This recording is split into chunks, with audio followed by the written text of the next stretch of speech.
everyone, and welcome back to the Exploring Nollywood podcast. I'm your host, Mimi, and today I have. For Jimi. Some people on the internet call me Jimmy Death, and I'm happy to be here. Let's go. Now, Jimmy is a filmmaker and an ardent lover of Nollywood, yes? I have made films, and I grew up on some Nollywood, so we're here. Today, he's going to give us a professional look at Nollywood filmmaking. Well, Yeah? So he's going to be giving us some, some exciting things that we won't think about. Yeah, Or man. that's what I'm hoping he will do. Some stakes, some popes, and flicks, things to make you think. We're all in the building, and we're hyped, living with the kids. I hope I can bring something new or like insightful to the platform because some of my background. I'm currently in school. I'm a student. I'm currently getting an MBA, but I got a degree in integrated digital media, and in that I took film classes. I learned to take film classes, or it was at NYU.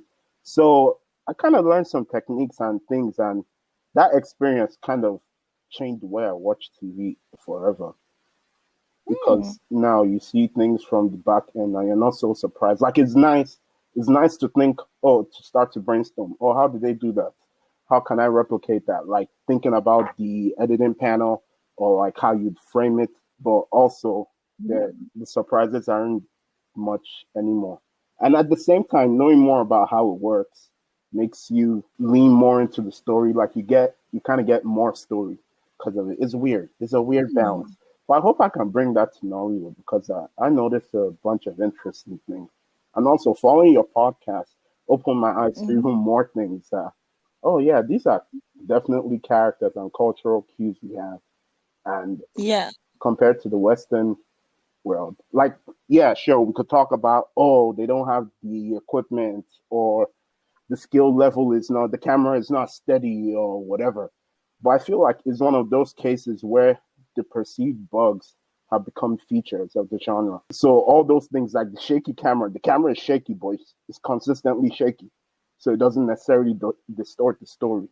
And if you watch a bunch of Nollywood movies, you see, that's how it works. So I guess that's how we understand. Like all those cues, the pregnant woman that always throws up.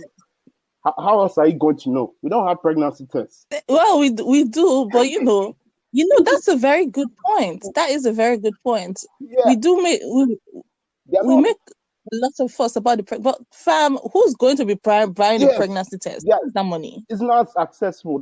The pregnancy test was something I learned from American TV. But I don't hear about people. Oh yeah, I went to the store, got a 3-day pregnancy test I pee on. What's that? Yeah, where are you going to find that?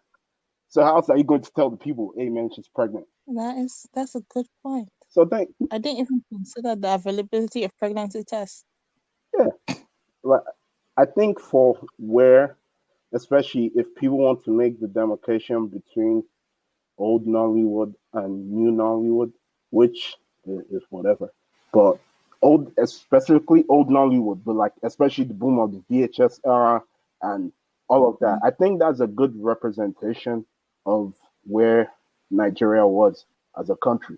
Because like the stories that were told, like they are coherent stories. Maybe some scenes run too long or they're like 7 parts for a story that could have been told in 2 hours. Maybe some scenes run for too long. Maybe, maybe the continuity is kind of whack, although everyone has continuity errors in the world. So, but at the end of the day, Nigeria kind of works like that. And given that time before the internet came along and like made everything crazy and all this knowledge is available, so we can kind of have things that are similar to what the rest of the world is used to. That was kind of the best we could do what we had. It is. Thank you for standing up for Nigerian filmmakers, man. Yeah, man. Because I mean, obviously we know all the bugs, but we can't say that this is completely stupid. Like the scenes are thought out. There might not be a script, but there's a story that they're sticking to, and there's themes that occur, and you can't just call people stupid because you don't understand or it looks what you think is lower quality. That isn't fair. I agree completely. Now, Jimmy, Yeah. what is your Nollywood story? My Nollywood story is interesting because, unlike you, I didn't grow up. It sounds like you grew up on a lot of Nollywood. And like if you live in Nigeria, you watch Nollywood, like no doubt about that. But it wasn't there a lot because early in life we got DST. Yeah, so I was more like a. Oh, you were one of those kids that I hated. Hey man, why you gonna hate on me, man? Because I have Cartoon Network at home. It's not my fault. Oh God. So we had DS2. So there was a lot of I definitely ingested a lot of foreign TV, which ironically helps with assimilation to foreign land. Yeah. But Nollywood was still there. African Magic came along. There was still local TV. You hear about the Jimites, you hear about all these stories. I saw a lot of the posters because we grew up in, at least at the time, early childhood, we grew up in the South Lagos. So everywhere on the streets, there are all these posters, there are all these movies. This person this person this. But notable movie from that time that I remember strongly was Sophia in London. Oh my God. Oh my. And funny enough, I watched that movie yesterday. Like the whole of part one. Yeah, it's on YouTube. Go watch it, man. Why is everybody saying Sophia? Why are you being... I relate to that heavily. My name is Jimi, and I've been living in America for a while now. I can hear the frustration. So I related to that part so much. But why can't you get this guy's name correct? Anyway, wow, on the internet, I'll be composed. Yeah, Sophia in London was a very notable movie. And then from time, Afmath came. And sure, there was watching a lot of foreign movies, but Nollywood movies, even if you're going to hate on Nollywood movies, you have that mindset. The story is consistent enough that you watch it and all the inconsistencies just add to the overall humor of the movie.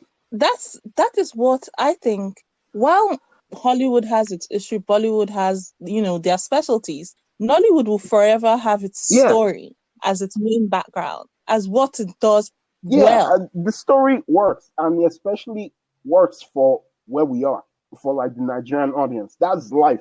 But anyway, following that, a movie that was also really notable, and this was years later, much later, was Jennifer. Wow. When that movie, I was in just 3. I just came back from school for holiday. There was this city, and the way movies went viral in Nigeria those days, that needs to be studied. Because it's not like there was internet. And the TV, sure, there were ads and stuff, but it wasn't too widespread that the information should have gone around that much. Everyone in Nigeria was watching Jennifer. It's playground talk. I don't want to say water cooler, water jug. It just spreads. It just spreads. Everyone in school, Jennifer, this is Jennifer. Now you've gone home, you've watched it. And Jennifer that's definitely someone's story. Going from the village and get to the city. You have all the talks. I'm sure if when you got to when you moved to the UK, don't do this, don't let down your family name, don't do that. God. Everybody gets a talk when they are leaving home to go to a new land. And then she did the opposite. That was the whole movie. And then in true Nigerian fashion, she paid for it with what she get, AIDS or pregnant, one of them. That was how films always ended in those days. AIDS, pregnant or dead. Yeah, man. It's don't be a bad guy. Listen to instructions. Otherwise, you get AIDS or you die. But I feel like those lessons. That's what they want to impart into society. But that isn't true, especially to our society. And you want to see proof of it? Everybody should read the news today. What's happening in Nigeria? And they'll see how that kind of lesson to the reality is a lie. It's a lie. Only everybody. That's why Naramali is popular. So your Nollywood story is about, those top films that we all know that just made an impact on you and thought, do you think that made enough impact on you? Did you take film as in you were just curious, or is it something you've always been interested in? My film story is interesting because I was never really a film buff. I'm not even sure if I am now. I just want to make stuff. Okay, so boom, I said, I'm gonna make a YouTube channel, Jimi Day. I started thinking, movie, we've been watching movies our whole life. We watch TV every day, but we don't think about it. I started getting those thoughts. So YouTube happened. It started happening. This was around my last year of school, and I needed to do something. So I was at this grad school fair, and I saw NYU, Integrated Digital Media. Like, this is interesting. They didn't require a lot of things. Like, they didn't. So I did that. My video skills helped me make a video that helped me get in. Boom, boom. I'm in NYU for this thing. I take some film classes, try to become a BuzzFeed person, and I made some moves. Some things happen. And yeah, that was how film kind of happened. I think you've mentioned it, but do you have favorite Nollywood Yeah. movies? You've mentioned Osofia, you've mentioned Jennifer. Do you have Okay. others? Which means that Aki and Popo movies, obviously. Actually, those were as crazy as it sound when I was small. Because when Aki and Popo movies were really popular, I'm watching them in my house, man. We're watching DSTV, so we're missing out, and everybody will be talking about it, and they will just be looking. But like whenever you go to a friend's house or someone's house and they're watching it, that was a good time. Then you have to go home because there's Cartoon Network at home. It's all right. I'm not annoyed. I'm just passionate. So there have been a lot of movies like Aki and Popo, like Jimi, all those movies you'll be playing as a bad boy. And Jimi as the bad boy. And also another memory of Nollywood movies I have was, so my name is Fola Jimi, so that's a Yoruba name, but my mom is Igbo. So yeah, we have relatives in the East and stuff, and we go visit them. And at the time, we take those like big buses that have TVs in them, and people will just be preaching in Igbo for the whole 10 hours of the journey. Yes. Thank God. But anyway, during those things, that was when they started playing. I think that was also around the time where Ghanaian movies or Ghanaian actors started showing their faces in Nollywood. Like, you just be seeing all these light-skinned guys. And it's like, guy, where you come from? You just be seeing all these Nidia Buhari. It's like, where do you come from? You look like you're from overseas, but not really. And then they'll be talking in like these accents. And I'm like, where do you really come from? So like you have all these like love stories going here and there. Like there's random Yoruba movies through the years. Things that I don't be remembering their names. But like there's just been a lot of movies that passed through. Like Mr. Ibu type movies. I think my best genre of Hollywood movie is one that takes place in the village. But not village scary. And not village olden days. Village like nowish. But they're in the village. Village romances. Like village in these times where he's like a prince, or it's like Aki and Popo causing havoc, or somebody's just trying to make it in the village. Someone's just trying to become somebody. Then in recent years, because I didn't even realize that, like, you know, that transition from whatever it was in the 70s to VHS and DVD. I didn't know that kind of happened to YouTube. Yeah, because like you know, like New Nollywood, all these guys are on Netflix now, and we appreciate them very much, because I think they're telling more innovative stories, and it's still Nigerian, but it's in a fashion that is more the rest of the world is used to. Yes. So I think Kunle Afolayan is the best director in the world. Yeah. Oh wow. Oh wow. I really appreciate what he's doing. Wow. And his stories are so innovative. And so creative. I don't even know how he pulls it off, because it still doesn't, especially if you cut it out, if you take it within the niche that's quote unquote new Nollywood, he definitely tries to stay grounded in Nigerian, specifically Yoruba culture. I think he has like a mini agenda to make sure Yoruba culture doesn't die on TV in his lifetime. I don't even think it's a mini agenda. I think his right is there, and you know what? He's succeeding, and let's give him props for it, man. The man is good.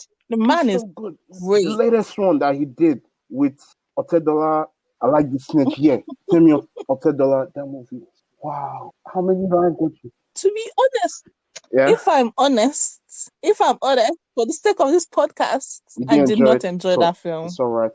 I feel like it is. I feel like I was asking myself, is this Kunle Afolayan, is he really the one that directed this? Because I think all the samples, all the things that he does, I wasn't seeing them. But then, as he said, he keeps things grounded. So I felt that maybe the scenery isn't one that I Yeah, expected from it him. was definitely different, and like there were so many locations and stuff. I think this movie was an effort in making his art more Pan-African, and it was released on Yes. Netflix.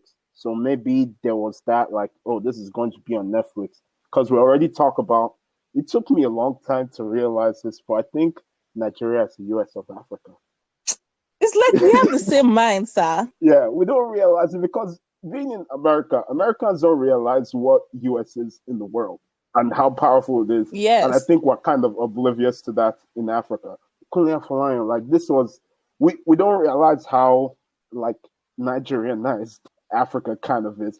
Everyone, a lot of people in Africa listen to Afrobeats right now.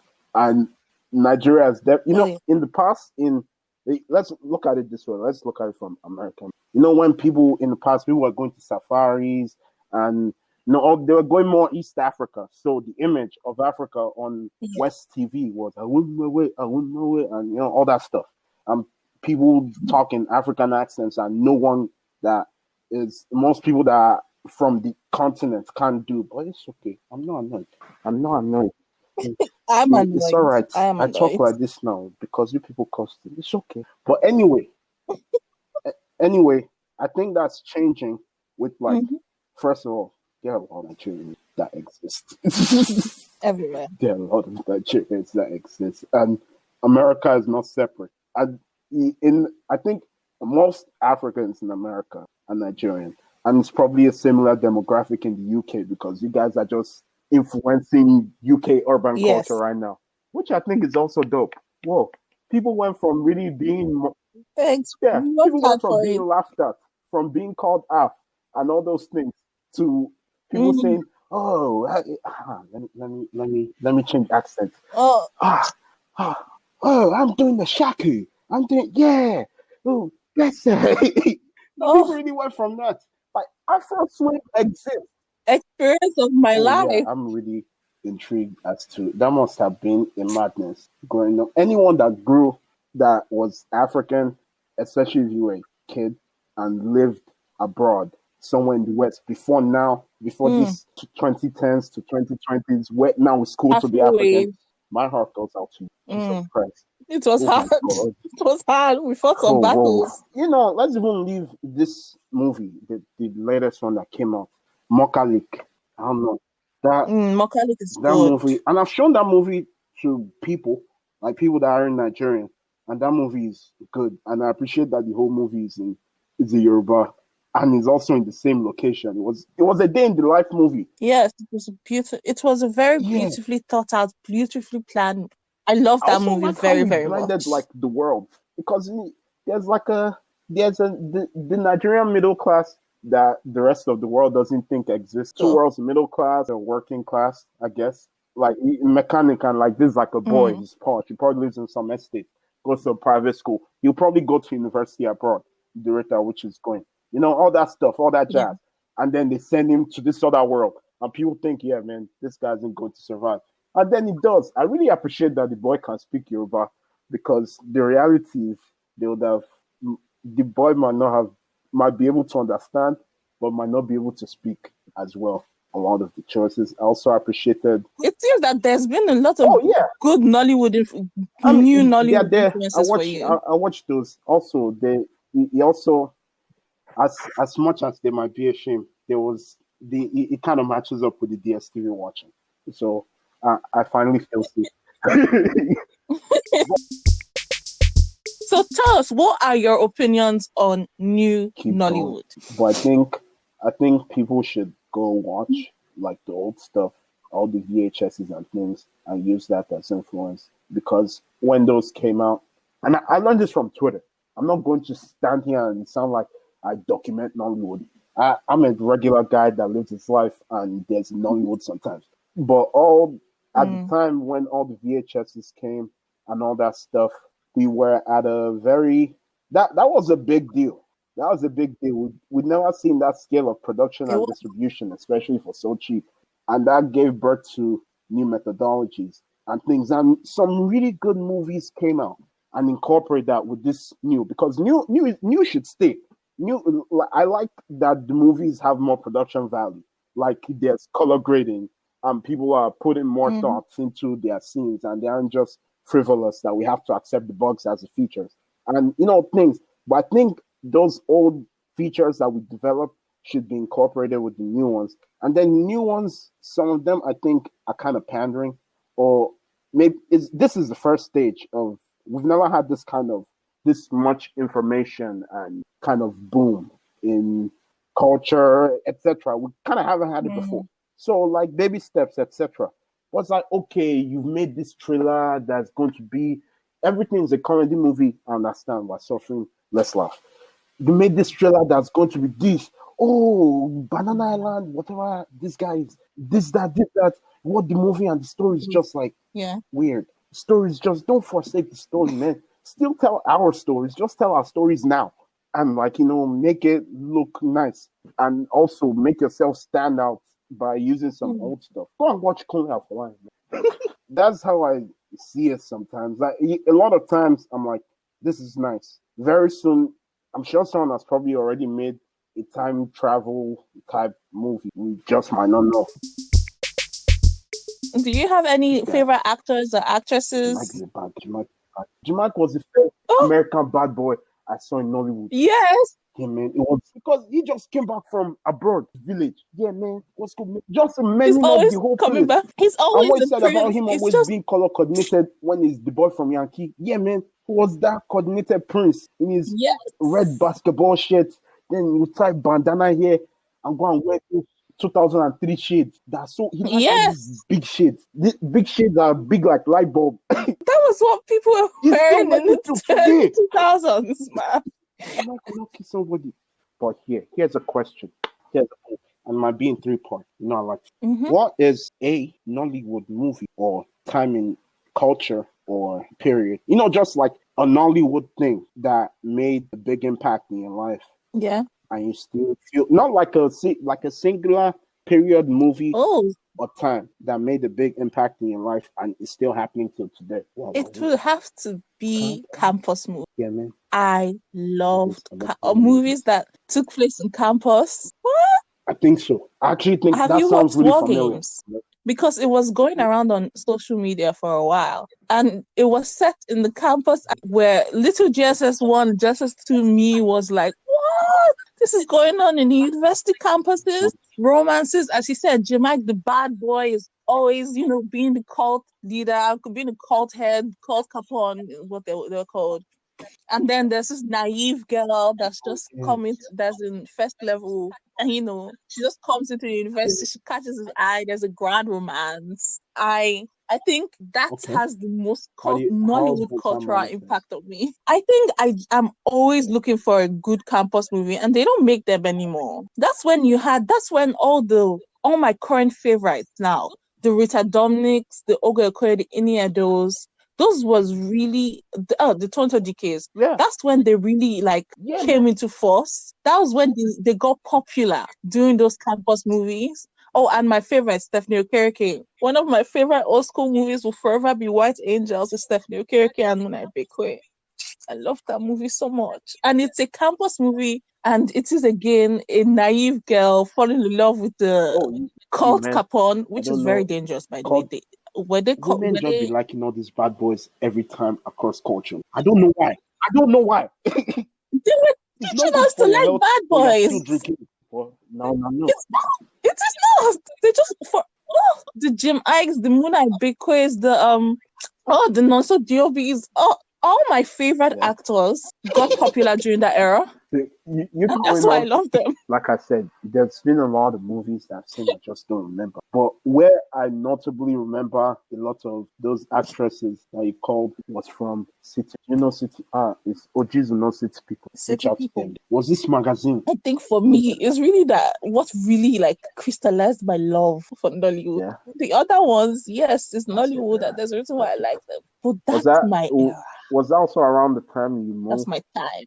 Before, but that was definitely no, it was a bit before. One of the last memories you have. Okay. Yes, and then obviously in addition to just because I think those genres of movies are the equivalent of Nigerian equivalent of Megan Stallion's Hawk, just with just very Nigerian, so it's audacious in a very audacious way. I don't have any other words to use to describe it. Like the concept of a hot girl is already audacious, but Nigerians like to make noise. So you just translate that and get those movies. Do you have any female loves? All those women are so beautiful and talented. They have everybody. It's Adomni, Mercy Johnson, Motola, all of them forever. Oh wow. Yeah, man.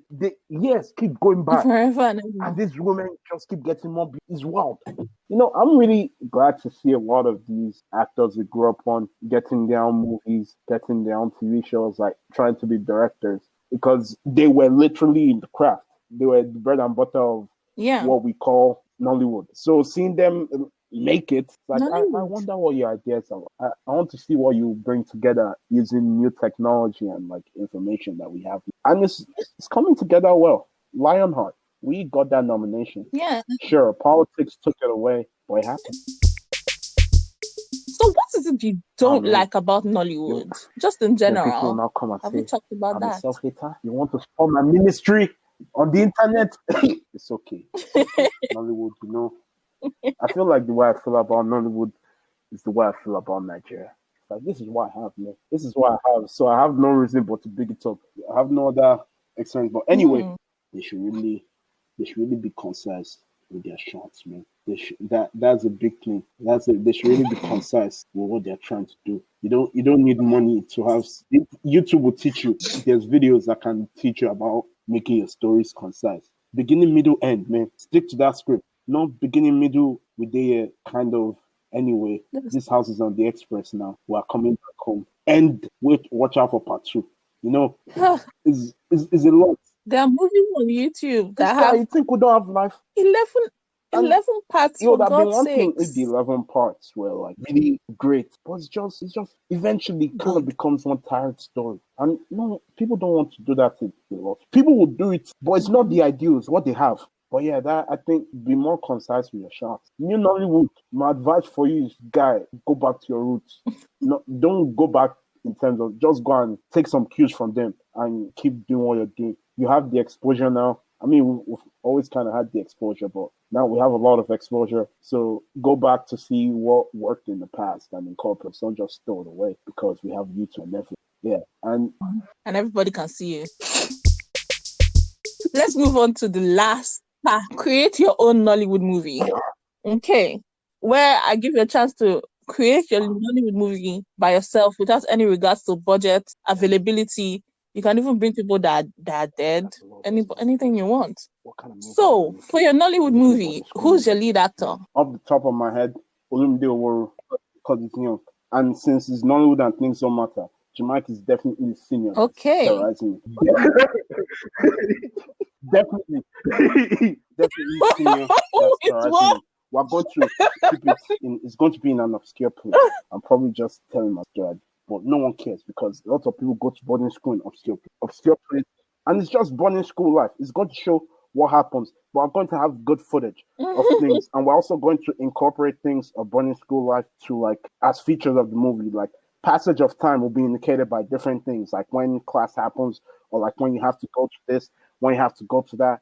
We can also explore like outside of school, like what the teachers, how their lives, and how does that intersect with school, and how does that politics affect everything. And then the lives of someone is trying to be a prefect. Yeah, man, someone is trying to be a prefect. We'll make that happen. We'll get a fight where 2 people are just fighting in hostel, but we'll make it action movie like Hollywood. Like it's going to be intense. Like this movie is going to have everything. And visiting day. It won't be like, it'll be like This Is Life movie, but definitely on the more humorous side while having gruesome aspect. But I feel like if you involve visiting day, you could either make it like, how would that happen? That could definitely show what's happening in the outside world in relationship to the school. And I guess we could, let's say something is happening at home that affects them, like someone's parents are getting a divorce. That does happen, but how can we make that one that more people be able to relate? Someone died? But that's really gross. It's someone's birthday. Like a grandmother. Yeah, I hear about it. Like that happened. And grandmother went to buy something. Oh my God. Life is happening, but it's really stressful on your parents. So like movie people, that are watching it because we get some idea into the life, they don't know that we are the movie people know that this is a Mm-hmm. financial strain on the parents, although they are just trying to make ends meet, pay school fees, like pay for grandmother, pay all this. But what the guy just says that maybe my parents aren't coming for visiting their stuff, or when they come, like it's not like before, things like that, and then that somehow trickles down into life, and maybe they overcome it, they just adapt. That'll be the end of the movie. Either they overcome it or they just go home because it's the end of. Oh, Wow, I didn't know I had my head. but you just Yeah. had it. It was like you just bursted it from your mind very quickly. And I also feel like we just need more of those. I mean, the things like Sugar and Friends, like they help Secondary bridge that school. gap a little. But I feel like most Nigerian kids go bored, or maybe it's more 50-50 by. I don't know. What is bad about your What's bad movie? about it? I like to use music a lot, so some people might be put off by that. No movie is perfect. I like to experiment, so there might be some like shots or comps that are foreign. Some people, we will see. But I think if I do make that movie, there will definitely be people that will watch it and appreciate it. And I'll do my best to make sure it's a coherent story. Both, we did. Jimmy, thank you 1 so hour, much long for time. coming You guys here are getting and like 30 we minutes chatted. though, so It's 1 hour, it's almost 2 hours. if you like YouTube, I haven't been on there a lot, but I have some stuff on there for you guys too. There's a bunch of videos, a bunch of short films. Y'all could check that out too. And I'm definitely going to get back into YouTube soon, so look forward to that. I also have a song out. It's like a lo-fi hip-hop song. It's on everywhere you listen to music, quite frankly. It's called Fietsen in Brooklyn. Fietsen. It's Dutch because I've been learning Dutch, but there's no lyric. Fietsen in Brooklyn means biking in Brooklyn. There's like a story behind it, but now it's not. It will definitely make you chill and you'll be relaxed. So like, check that out, man. Come chill with me. It's good vibes. Okay. It was very nice to chat to you. Thank you, Jimmy, and thank you to the listeners and join us where we will be talking about more Nollywood content. Serious.